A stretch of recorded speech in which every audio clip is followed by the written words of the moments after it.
తెలంగాణ ప్రభుత్వం తెలంగాణ నిరుద్యోగ యువత కోసం రాజీవ్ యువ వికాస్ అనే ఒక పథకాన్ని ప్రవేశపెట్టిందండి.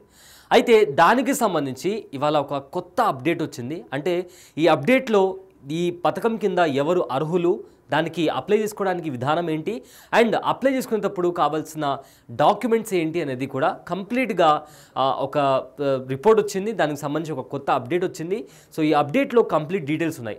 సో ఇవాళ మన వీడియోలో ఇది ఎలా అప్లై చేసుకోవాలి, అప్లై చేసుకునేటప్పుడు మనం తీసుకోవాల్సిన జాగ్రత్తలు ఏంటి, అండ్ ఈ పథకం కింద ఎవరు అర్హులు అనేది కూడా మనం చాలా క్లియర్గా తెలుసుకోబోతున్నాం. సో రీసెంట్గా తెలంగాణ గవర్నమెంట్ ఒక లెటర్ని రిలీజ్ చేసింది. మీరు బిగ్ టీవీ స్క్రీన్ పైన చూసుకుంటే ఇదే ఆ లెటర్. రాజీవ్ యువ వికాసంకి సంబంధించి ఎలాంటి వారు అర్హులు, దానికి సంబంధించిన డాక్యుమెంట్స్ ఏంటి, అండ్ ఎంతవరకు ఈ తెలంగాణ యువ వికాస్ కింద ఎవరైతే అర్హులు ఉన్నారో వాళ్ళకు ఎంతవరకు డబ్బులు వస్తాయి, అండ్ సబ్సిడీ ఎంతవరకు వస్తుందని కూడా దాని మొత్తం మీద అంటే కంప్లీట్ డీటెయిల్స్ని పొందుపరుస్తూ ఒక ప్రెస్ నోట్ని కూడా గవర్నమెంట్ ఆఫ్ తెలంగాణ రిలీజ్ చేసింది. సో మనం ఇక్కడ స్క్రీన్ మీద క్లియర్ చూసుకోవచ్చు. సో ఇవన్నీ గైడ్ లైన్స్. సో ముందుగా మనం ఈ పథకం కింద రాజీవ్ యువ వికాస్ పథకం కింద అసలు ముందుగా ఎంతవరకు మనం డబ్బులు అంటే ఎవరైతే నిరుద్యోగ యువత ఉన్నారో వాళ్లకు గవర్నమెంట్ ఎంతవరకు సహాయం అందిస్తుంది అనేది కూడా మనం ఇక్కడ చాలా క్లియర్గా చూసుకోవచ్చు. అయితే ఈ స్కీమ్ కింద ఎస్టీ, ఎస్సీ, బీసీ, అలానే మైనారిటీ అండ్ ఈబీసీ వాళ్ళు, అలానే ఈడబ్ల్యూఎస్ వాళ్ళు దీని కింద వచ్చే వాళ్ళకి ఈ పథకం కింద వీళ్ళందరూ అర్హులు.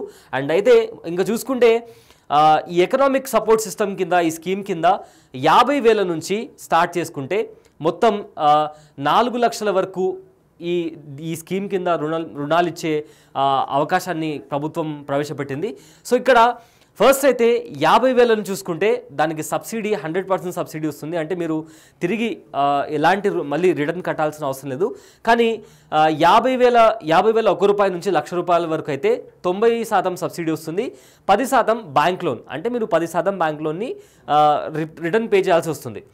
నెక్స్ట్ వచ్చేసి ₹1,00,000 నుంచి 2,00,000 వరకు అయితే 80% సబ్సిడీ వస్తుంది. 20% మీరు బ్యాంక్ లోన్ని రీపే చేయాల్సి ఉంటుంది. ఇక 2 లక్షల నుంచి 4 లక్షల వరకు అయితే 70% సబ్సిడీ వస్తుంది. 30% బ్యాంక్ లోన్ని మనం రీపే చేసుకోవాల్సి వస్తుంది.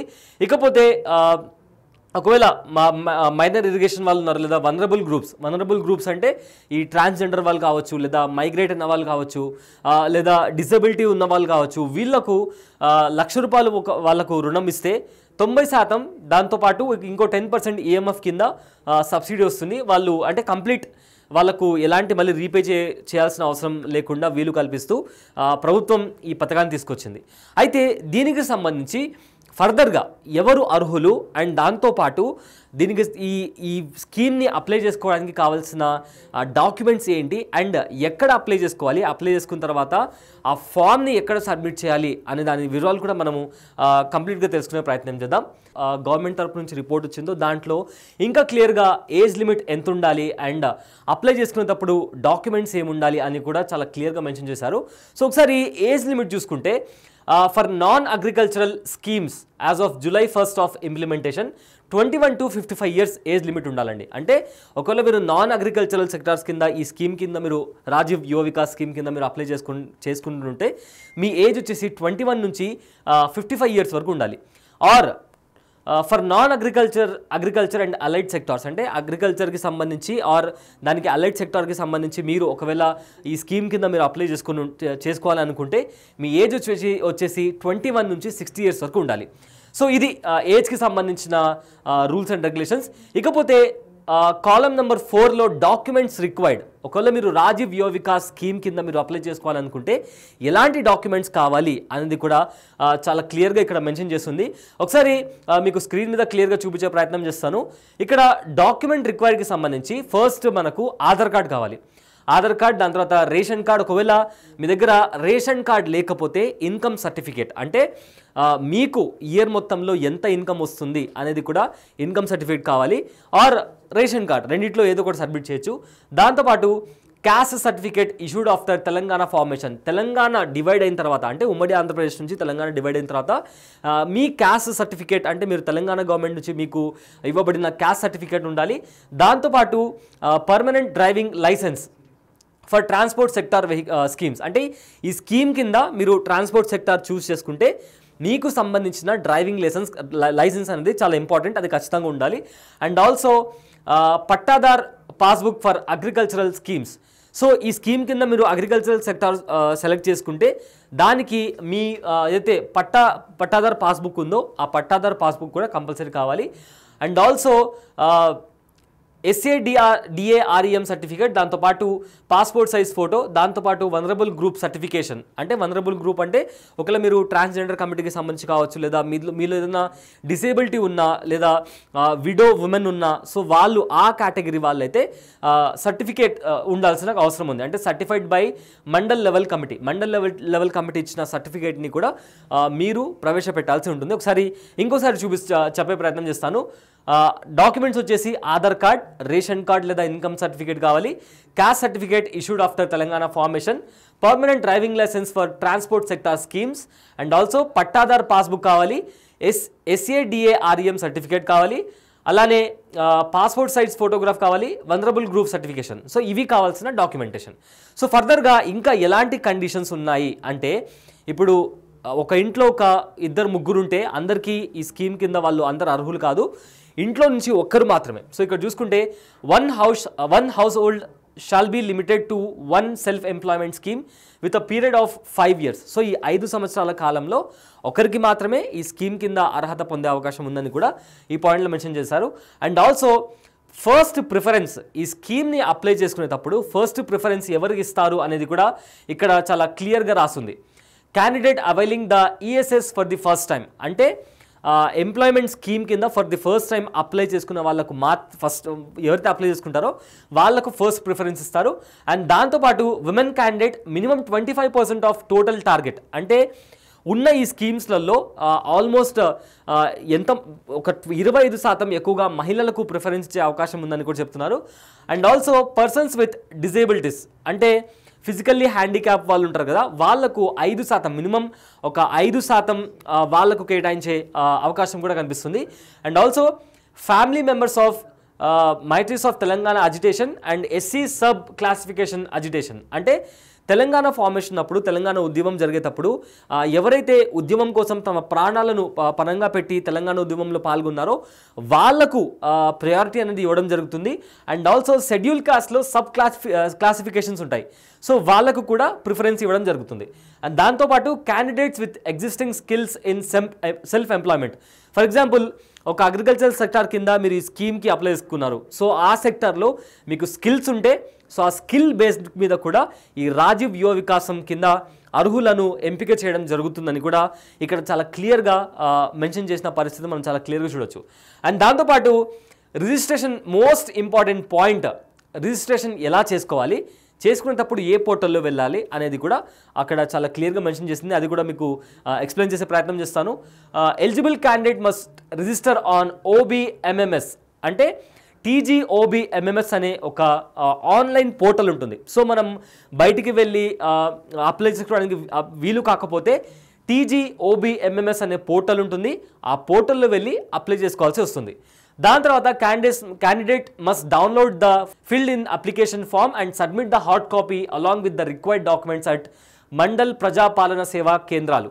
సో అక్కడ ఆ పోర్టల్లో మీరు ఏదైతే డాక్యుమెంట్ ఫిల్ చేస్తారో దాన్ని డౌన్లోడ్ చేసుకొని MPDO అంటే మండల ప్రజాపాలన సేవా కేంద్రాలు ఏవైతే పెట్టారో అక్కడికి వెళ్ళి ఆ ఫామ్ని మీరు సబ్మిట్ చేయాలి విత్ డాక్యుమెంట్స్. ఇందాక నేను చెప్పినట్లు Aadhaar card, ration card, income tax certificate, ఒకవేళ మీరు ఫిజికల్లీ హ్యాండిక్యాప్ అయితే దానికి సంబంధించిన సర్టిఫికేట్.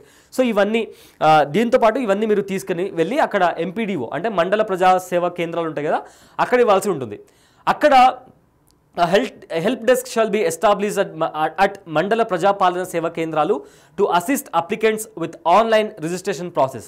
సో అక్కడికి వెళ్ళిన తర్వాత మీకు హెల్ప్ డెస్క్ ఉంటుంది. ఆ హెల్ప్ డెస్క్ దగ్గర ఒకవేళ మీకు ఏదైనా డౌట్స్ ఉన్నా ఆర్ ఏదైనా ఒక డాక్యుమెంట్కి సంబంధించి డౌట్స్ ఉన్నా, క్వశ్చన్స్ ఉన్నా, ఆర్ మీరు ఇంకా అర్హులా కాదా అని ఏదైనా మీకు డౌట్ ఉన్నా అక్కడ మీకు గవర్నమెంట్ హెల్ప్ డెస్క్ అనేది ప్రొవైడ్ చేసింది. అక్కడికి వెళ్ళి మీకు కావాల్సిన క్వశ్చన్స్ని మీరు రైజ్ చేస్తే అక్కడ ఉన్న వాళ్ళు ఆ క్వశ్చన్స్ని మీకు క్లారిఫై చేసే ప్రయత్నం కూడా చేస్తారు. And also beneficiary can choose any activity of his choice which are viable financially.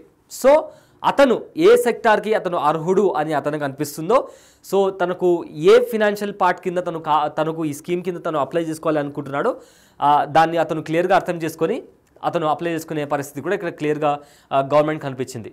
And verification ఎలా జరుగుతుంది, అండ్ స్క్రీనింగ్ ఎలా జరుగుతుంది, అండ్ బ్యాంక్ లింకేజ్ ఎలా జరుగుతుంది అని కూడా చాలా క్లియర్గా దీంట్లో వాళ్ళు పొందుపరచడం జరిగింది. అయితే ఇంతే కాకుండా కంప్లీట్గా ఫర్దర్గా కూడా చూసుకుంటే ఈ డాక్యుమెంట్లో మొత్తం మీద ఈ శాంక్షన్ ప్రాసెస్ ఎలా జరుగుతుంది, డిస్ట్రిక్ట్ కలెక్టర్ నుంచి మొదలుకొని లాస్ట్ లీడ్ డిస్ట్రిక్ట్ మేనేజర్ వరకు ఎలా కంటిన్యూ అవుతుందని కూడా చాలా క్లియర్గా మెన్షన్ చేశారు. అండ్ ఆల్సో ఇంకా కాస్త మనం ముందుకెళ్తే దీనికి సంబంధించి అంటే ఫర్దర్గా ఈ ప్రాసెస్ ముందుకు ఎలా వెళ్తుంది, గ్రీవెన్స్ పోర్టల్ ఇచ్చారు. అండ్ ఈ సర్టిఫికేట్స్ని వెళ్ళిన తర్వాత ఆ సర్టిఫికేట్స్ ఒకవేళ మన దగ్గర లేకపోతే ఎలా తిరిగి మనం అప్లై చేసుకొని దానికి సంబంధించిన డీటెయిల్స్ కూడా మనం అంటే మన అప్లికేషన్ దానికి సంబంధించిన స్టేటస్ ఎంతవరకు ఉందని కూడా మనం OBMMS వెబ్ పోర్టల్ కూడా మనం చెక్ చేసుకునే అవకాశాన్ని కూడా ప్రభుత్వం కల్పించింది. తెలంగాణ ప్రభుత్వం నిరుద్యోగ యువత ఎవరైతే ST SC కేటగిరీ కింద వస్తారో వాళ్ళ కోసం రాజీవ్ యువ వికాస్ పథకాన్ని తీసుకొచ్చింది. ఈ పథకం కింద అర్హులైన వారికి 50,000 నుంచి 4 లక్షల వరకు రుణాన్ని అందించే స్కీమ్ని తీసుకొచ్చింది. ఈ స్కీమ్ కింద ఎవరైతే అర్హులు ఉన్నారో వాళ్లకు గవర్నమెంట్ ఈ స్కీమ్ కింద రుణాలు ఇచ్చే ప్రయత్నాన్ని చేస్తుంది. సో ఇందాక స్టార్టింగ్లో మనం చెప్పుకున్నట్లు 50,000 నుంచి 4 లక్షల వరకు రుణాన్ని అందిస్తుంది. ఒకవేళ 50,000 మీరు తీసుకుంటే మీకు 100% సబ్సిడీ వస్తుంది. అంటే ఎలాంటి లోన్ని మళ్ళీ రీపే చేయాల్సిన అవసరం లేదు. అండ్ దాంతోపాటు 50,000 ₹1 నుంచి ఒకవేళ ₹1,00,000 తీసుకుంటే 90,000 90% మీకు సబ్సిడీ వస్తుంది. మిగిలిన 10% బ్యాంక్ లోన్ని రీపే చేయాల్సి వస్తుంది. అండ్ ఆల్సో ₹1,00,000 నుంచి 2 లక్షల వరకు 80% సబ్సిడీ. అండ్ ఆల్సో 2 లక్షల నుంచి 4 లక్షల వరకు 70% సబ్సిడీ ఉంటుంది. మిగతా 30% మనం బ్యాంక్ లోన్ అనేది రీపే చేయాల్సి ఉంటుంది. అండ్ ఆల్సో ఇక్కడ ముఖ్యమైన పార్ట్ ఏంటంటే మనం ఎన్నుకునే సెక్టార్, మీరు అగ్రికల్చరల్ సెక్టార్లో సెలెక్ట్ చేసుకుంటున్నారా, నాన్ అగ్రికల్చరరా, ఆర్ లేదా ట్రాన్స్పోర్టేషన్ సెక్టార్ కింద మీరు అప్లై చేసుకుంటున్నారా అనేది కూడా చాలా ఇంపార్టెంట్. మీరు ఏ సెక్టార్ కింద అప్లై చేసుకుంటున్నారో దానికి సంబంధించిన డాక్యుమెంట్స్ కూడా ఉండడం చాలా ఇంపార్టెంట్. ఇందాక డాక్యుమెంట్ సెక్షన్లో చెప్పినట్లుగా ఒకవేళ మీరు ట్రాన్స్పోర్ట్ సెక్టార్ కింద అప్లై చేసుకుంటే ఖచ్చితంగా మీకు పర్మనెంట్ డ్రైవింగ్ లైసెన్స్ ఉండాలి. లేదా అగ్రికల్చరల్ సెక్టార్ కింద స్కీమ్ కింద మీరు అప్లై చేసుకుంటే పట్టాదారు పాస్బుక్ కావాలి. సో ఇది ప్రజెంట్ రాజీవ్ యువ వికాస్కి సంబంధించి వచ్చిన అప్డేట్. సో OBMMS పోర్టల్కి వెళ్ళి ఒకవేళ మీరు అర్హులు అని మీకు అనిపిస్తే ఆ పోర్టల్కి వెళ్ళి మీకు సంబంధించిన డీటెయిల్స్ని ఎంటర్ చేయండి. అండ్ దాంతోపాటు డీటెయిల్స్ ఎంటర్ చేసిన తర్వాత ఆ అప్లికేషన్ డౌన్లోడ్ చేసుకొని దగ్గరలో ఉన్న MPDO కార్యాలయానికి వెళ్ళి అక్కడ ఉన్న హెల్ప్ డెస్క్ వాళ్ళకి మీ అప్లికేషన్ అనేది ఇస్తే ఫర్దర్గా ఈ ప్రాసెస్ అనేది ముందుకు వెళ్తుంది. సో ఇది రాజీవ్ యువ వికాస్కి సంబంధించి ప్రజెంట్ ఉన్న అప్డేట్. ఇలాంటి మరిన్ని అప్డేట్స్ కోసం stay tune to Big TV. I'm Abulay Sayyed. Thanks for watching. For more videos like this, subscribe Big TV channel.